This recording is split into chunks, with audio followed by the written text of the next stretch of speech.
Bonjour et bienvenue à ce message en ligne de l'Église Somerville Baptist Church, Pasteur Michel à votre service, au service de notre Seigneur Jésus dans sa précieuse parole. Béni de le faire, heureux de le partager. Un beau bienvenue à tout le monde. Bonne fête des mères. Une fois de plus, nous réunissons pour cette journée spéciale pour vous dire merci. Et une citation que j'ai trouvée appropriée. La meilleure consolation pour moi après avoir échoué, c'est un câlin d'amour de ma mère. J'espère que c'est ça que vous avez comme souvenir de votre mère, ça n'est plus là, ou votre présent souvenir de votre mère. Prions. Seigneur, merci pour ce temps que nous allons prendre dans ta parole, pour cette occasion spéciale, pour souligner, Seigneur, les moments que tu nous as donnés. On te remercie pour chacune, Seigneur. Il y a différents scénarios, il y en a qui vivent des choses difficiles, mais d'autres qui vivent des belles choses. Qu'importe, Seigneur, tu es avec eux.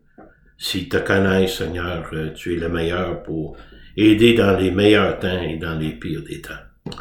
Fait qu'on se présente devant toi, Seigneur, avec la puissance de ton Saint-Esprit, nous convaincre, nous aider à comprendre, avoir de la compassion pour les mamans et d'être reconnaissant pour elles. Fait que bénis notre temps ensemble, nous te prions, nous te louons, au nom précieux de Jésus. Amen. Le dévouement maternel, un cadeau de Dieu. Une journée spéciale pour remercier, honorer et témoigner notre reconnaissance aux mamans, des grands-mamans et aussi des arrière-grands-mamans, tant que nous le pouvons. Quelqu'un a dit un jour, la mère est le cœur de la famille, et c'est tellement vrai. Malheureusement, la fête des mères peut être une période difficile pour certains d'entre nous. Peut-être que vous avez perdu votre mère il y a quelques années, ou peut-être récemment. Peut-être que vous avez été adopté et vous n'avez jamais connu votre mère biologique. Peut-être que vous n'êtes jamais devenu mère et vous avez le sentiment qu'il vous manque quelque chose dans votre vie. Et nous célébrons en même temps les mentors, les bénévoles, les soignants, tous ceux qui se donnent pour le bien-être des enfants et des jeunes adultes et même des adultes. Merci à chacun de vous. Honorer sa mère est un commandement de Dieu. Éphésiens 6, 2 et 3. Honore ton père et ta mère, c'est le premier commandement avec une promesse, afin que tu sois heureux et que tu vives longtemps sur la terre. Pas nécessairement un nombre d'années, mais surtout une qualité de vie. Honorer et respecter nos parents nous mènera à une vie paisible. De pouvoir leur dire sincèrement « je t'aime », en parole et en acte. Et ce serait, on espère, on prie, des relations saines qui honorent Dieu. Vous savez, l'héritage de la famille continue avec ses enfants, avec les enfants. Dans la Bible, les enfants, c'est des symboles de bénédiction divine, des porteurs du nom de famille, héritiers des biens matériels, mais surtout des soignants pour leurs personnes âgées. Si votre mère est chrétienne, remerciez Dieu pour elle, et même si elle ne l'est pas. Elle a certainement prié pour vous et continue de le faire. Mais quelle influence spirituelle qu'une maman a pour ses enfants? Aujourd'hui, nous allons nous intéresser à une couple d'histoires de mamans de la Bible qui ont traversé de nombreuses épreuves et de difficultés, mais qui ont découvert la joie d'être maman, malgré des nombreux défis. Ceux qui s'appuient sur le Seigneur par la foi en fonction de leur relation avec lui, en cherchant la volonté de Dieu, en acceptant la volonté de Dieu et en persévérant dans la volonté de Dieu. Comprendre la bonté de Dieu à travers d'une maman à son service, malgré les obstacles, celle qui sert avec dévouement, elle est au service de Dieu. Être maman au service de Dieu signifie accomplir la volonté divine par amour et reconnaissance plutôt que par obligation. C'est un engagement total du cœur, découlant de la foi, qui se traduit par des actes concrets de dévotion. Et le service dévoué envers sa famille est l'exemple de Jésus-Christ. Se donner volontairement, mais d'être divinement choisi. L'appel de Dieu sur votre vie comme maman. Maman au service de Dieu, nous avons Ève, mère de tous les vivants. Et c'est quand même au moment de l'alliance adamique qui désigne l'engagement initial de Dieu avec l'humanité, même après la chute et malgré leur désobéissance, de produire la population de la terre, de populer la terre, étant le premier couple de la création. Mais il y a eu la chute, et ça a changé les choses. Dieu prononce des malédictions à cause de leur désobéissance. Un accouchement douloureux, des conflits conjugaux. Terre maudite et mort, la mort physique et spirituelle. Même en même temps, il inclut sa grâce pour la promesse d'un sauveur. La postérité, les descendants de la femme, qui écrasera Satan avec un coup fatal à la fin de l'histoire. Contexte, il y a eu des conséquences suite à la chute dans le jardin d'Éden. Des conséquences pour le serpent, Adam et Ève. Et voilà les conséquences pour Ève. Et Dieu dit à la femme, j'augmenterai la souffrance de tes grossesses. Tu enfanteras avec douleur, et tes désirs se porteront vers ton mari, mais il dominera sur toi. Il est dit que les femmes souffriraient non seulement lors de l'accouchement, mais aussi émotionnellement en élevant leurs enfants. Les enfants qui héritent le péché des parents, dans le sens qu'on est tous pécheurs devant Dieu, et tous ont besoin de l'aide de Dieu. La malédiction du péché a engendré la fragilité. L'accouchement a engendré également des difficultés relationnelles, une lutte d'influence entre époux. Les conséquences du péché dans la relation conjugale, l'abandon des rôles que Dieu a donnés au mari et à la femme.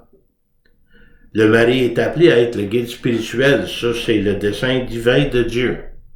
C'est pas parce qu'il est supérieur, mais c'était fait ainsi et commandé ainsi par Dieu. Mais le péché a grandement affecté la soumission volontaire de l'épouse et l'autorité aimante du mari. Et le danger réside dans la rivalité plutôt que dans le partenariat pour le bien de tous. Initialement, dans Genèse 1:28, Dieu a ordonné à Adam et Ève d'être féconds et de multiplier, de remplir la terre et d'en prendre soin. Mais ici, dans 3:20, un nom pour la femme d'Adam. Adam donna à sa femme le nom d'Ève, car elle a été la mère de tous les vivants. Ève est le nom biblique de la première femme, épouse d'Adam, et mère de toute l'humanité. Son nom, en hébreu, signifie vivante ou source de vie, car il est la mère de tous les êtres vivants, je le répète. Et dans la Genèse, Dieu créa Ève à partir d'une côte d'Adam pour être une compagne appropriée pour lui, une aide semblable à lui. Le reste de l'histoire, chapitre 4, Adam connut Ève, sa femme. Elle conçut, enfanta Caïn, et elle dit, j'ai formé un homme avec l'aide de l'Éternel. Elle enfanta encore son frère, Abel. Adam et Ève ont eu une relation sexuelle, c'est pas un secret pour personne, il n'y a aucun mystère ici. Mais Ève se réjouit de la naissance de son premier fils, Caïn. Elle considère comme un don du Seigneur, et il l'est. Puis elle a un second fils, Abel. On présume qu'elle aimait les deux de la même façon. Mais Ève connaîtrait la douleur de perdre son fils de plus jeune, Abel. Le combat entre le bien et le mal suite au péché qui était dans le monde, le fléau du péché. Pour Caïn, à cause de sa colère, sa jalousie, il va tuer son frère. Le fléau du péché dans notre monde brisé aujourd'hui. Et le combat qui continue entre le bien et le mal continue. Et les familles ne sont pas exemptes de cela. Ève enfantera alors un autre fils, et le rôle de Dieu pour Ève dans son plan divin, au verset 25. Et Adam connut encore sa femme, elle enfanta un fils, et l'appela au nom de Seth, car, dit-elle, Dieu m'a donné un autre fils à la place d'Abel, que Caïn a tuer. Dieu, dans sa bonté, a donné un autre fils. Seth, le troisième fils d'Adam et Ève, dans Genèse 4, 25, nous venons de lire, est le patriarche biblique désigné par Dieu pour remplacer Abel, qui a été tué par son frère. Mais ici, il y a un autre défi maternel. Et on voit ça chez les mamans aujourd'hui, dans les familles aujourd'hui. Les enfants peuvent être élevés de la même manière, alors que chacun est si différent dans sa façon de faire. Abel a choisi, il était un homme de bien, mais Caïn a choisi de faire le mal. Ève considérait Seth comme un remplacement pour Abel, et son fils Seth allait perpétuer la lignée dans la droiture avec Dieu, en tant qu'ancêtre de Noé et finalement, et éventuellement de Jésus. 4.26, mais regardez quelque chose de spécial ici. Seth, le fils d'Adam et Ève, eux aussi un fils, une troisième génération, il l'appela du nom Énoch. C'est alors qu'on a commencé à invoquer le nom de l'Éternel. Donc la direction est donnée. Alors que les hommes commencent à invoquer le nom du Seigneur, contrairement à la lignée de Caïn, les descendants de Seth sont connus pour se tourner vers le Seigneur, en adoration, en relation. Adam et Ève eurent de nombreux enfants dont les noms ne sont pas mentionnés, mais ceux qui sont cités ici avaient des rôles particuliers à jouer. Ève connut le plus grand des chagrins, la perte prématurée d'un fils, Abel, les conséquences des actes d'un autre, son frère Caïn qui l'a tué, un fils qui tourne vers le mal, et Caïn est chassé même de la famille. En effet, elle a perdu ses deux fils, un par la mort et l'autre par l'éloignement. Vous savez, il paraît dans un monde déchu, les mères d'aujourd'hui doivent naviguer dans un monde de péché, dans un monde devenu pour la majorité un monde sans Dieu, ayant depuis longtemps abandonné les préceptes d'une vie pieuse devant Dieu. Si on peut revenir au début. Ève, maman au service de Dieu, la mère de tous les vivants. Notre deuxième, maman au service de Dieu, Sarah, mère des nations. Contexte ici, les circonstances de la vie de Sarah ne semblaient pas favorables à la maternité, au-delà de tout espoir ou attente de devenir mère. Humainement impossible. Nous avons aussi l'alliance abrahamique, qui est une promesse divine inconditionnelle, établie dans le Genèse chapitre 12, 15 et 17, où Dieu promet de bénir Abraham et Sarah avec d'innombrables descendants, leur donner une terre distincte, Canaan, comme terre promise. Une bénédiction qui va s'étendre à toutes les nations. Donc la justification devant Dieu par la foi en Dieu. Mais Sarah demeura stérile pendant des décennies, confrontée à la honte sociale et à une profonde souffrance. Elle ne conçut qu'à l'âge de 90 ans. Mais son instinct maternel, si puissant, si fort, Sarah décide de prendre les choses en main, donc elle se donne un peu de misère. Et Sarai, qui était son nom auparavant, dit à Abraham, « Voici l'Éternel m'a rendu stérile. Viens, je te prie, vers ma servante, et peut-être aurai-je par elle des enfants. » Et Abraham écouta la voix de Sarai.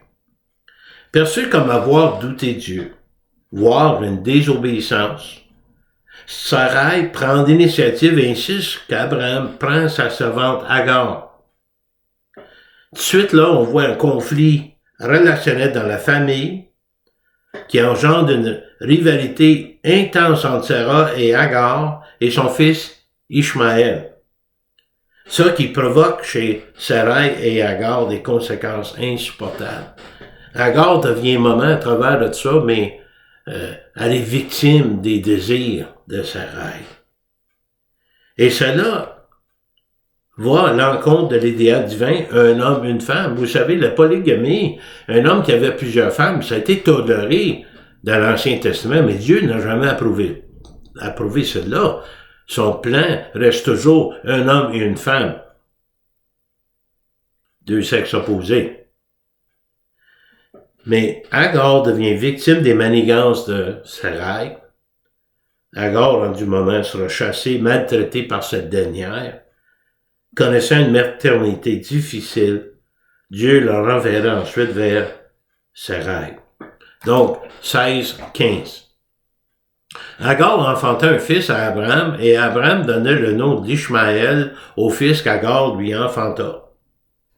Ishmaël, bien que Dieu a promis de faire de lui une grande nation, ses descendants, les Ishmaélites, sont fréquemment dépeints comme des rivaux et des adversaires des Israélites. Donc, il y a le bien et le mal qui continuent à faire division.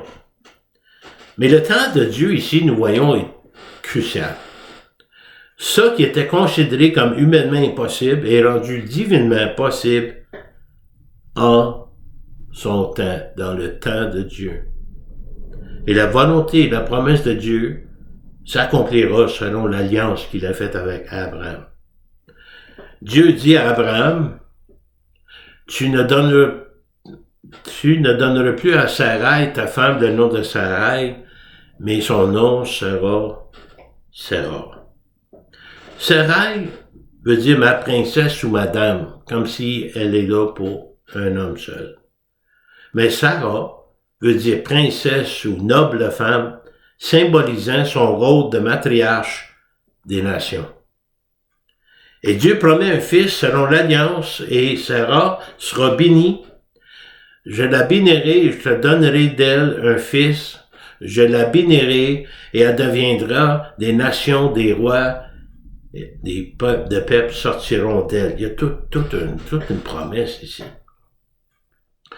Ce fils sera le fils de l'alliance, le fils de la promesse.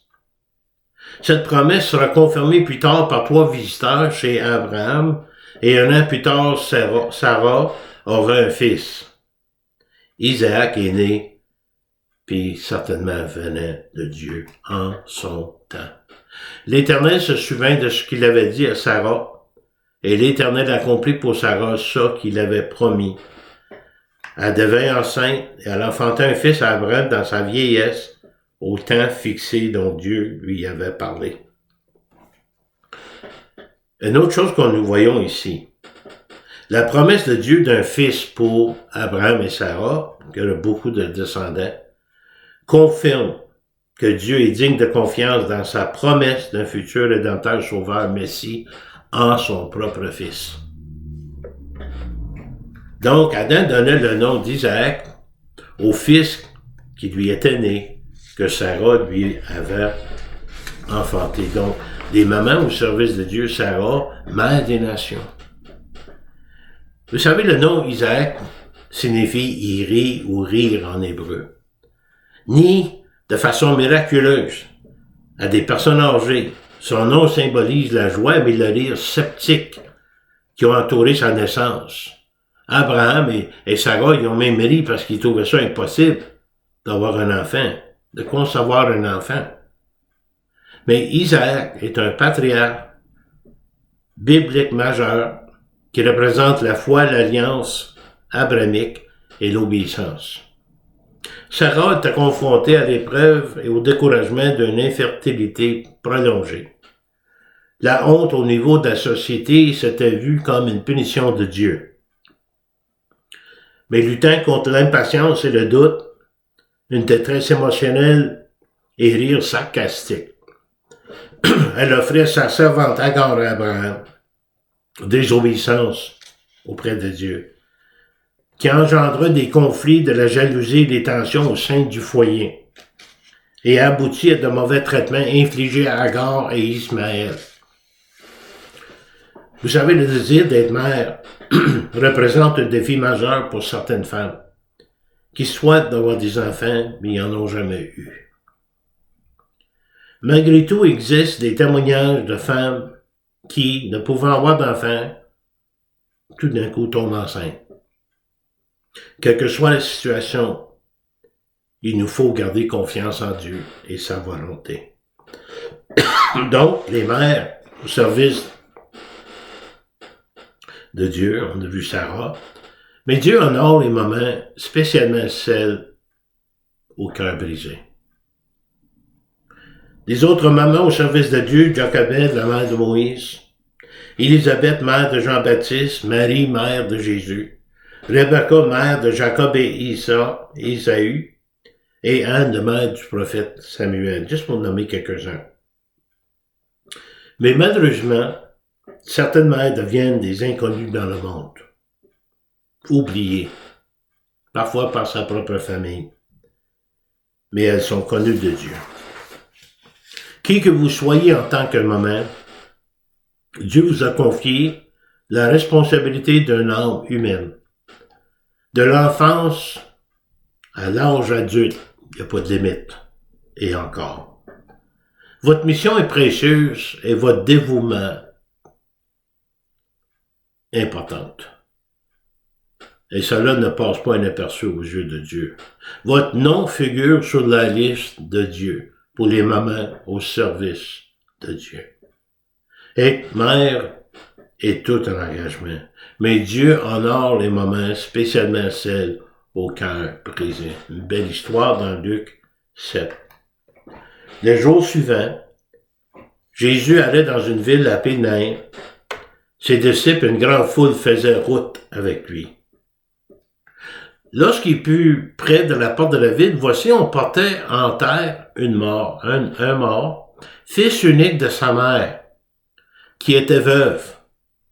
Et il y avait avec elle beaucoup de gens de la ville. Donc, il y a beaucoup de gens qui sont là, peut-être son mari autrefois ou son fils et elle-même étaient bien connus dans la communauté. On est là pour le supporter, l'encourager, consoler.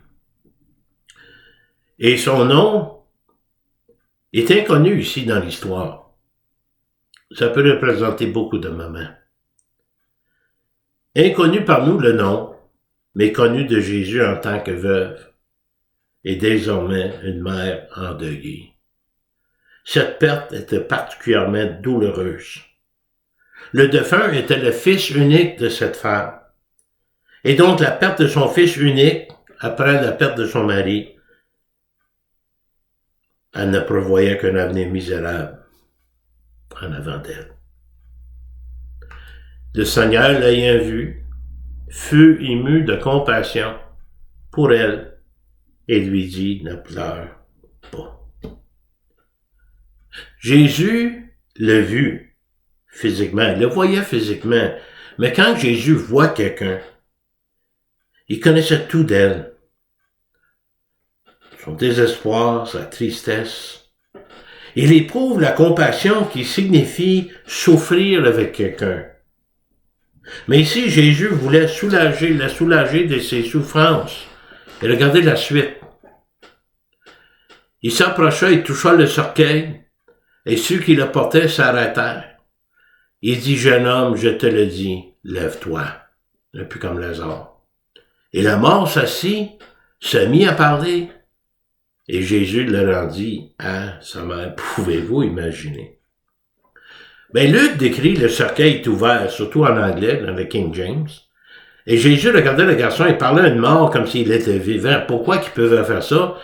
Jésus est la source de vie. Il est vainqueur sur la mort. Et le garçon mort se redressa et parlait. Imaginez la stupéfaction, une certaine crainte dans la foule. Qu'est-ce qui se passe là? Mais quelle que soit la situation que vous traversez, maman, ne jamais nourrir l'idée que Jésus vous a oublié ou abandonné. On a beaucoup de versets qui confirment que Jésus a honoré la maternité, même avec sa mère Thérèse Marie au pied de la croix. Jean 19, 26.